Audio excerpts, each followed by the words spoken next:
Fish curry. ఇందులో మనం pieces అంతా వేసుకున్న తర్వాత onion, ginger garlic paste, oil, salt, ఉప్పు, కారం, పసుపు అన్నీ వేసేసుకొని చక్కగా ఇట్లా కలుపుకోవాలి.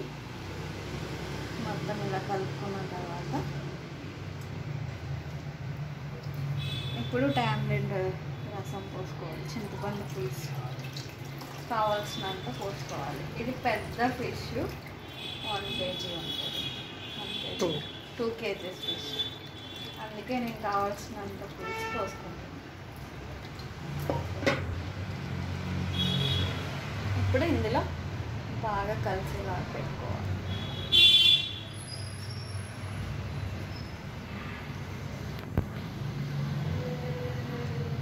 దీని మధ్యలో మనం స్పూన్తో కానీ దేంతో తిప్పకూడదు, ఎందుకంటే పీసెస్ ఇట్లా ముళ్ళన్నీ బయటకు వచ్చేస్తాయి. కావాల్సినంత పోసుకొని లాస్ట్లో మసాలా యాడ్ చేసుకోవాలి. అంతే, మధ్యలో ఏమీ కదపకూడదు, మంచిగా ఉడకనివ్వాలి.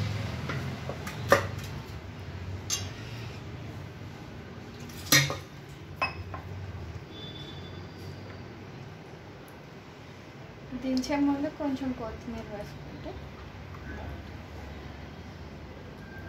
ఉప్పు సరిపోకపోయినా తర్వాత చూసుకోవచ్చు.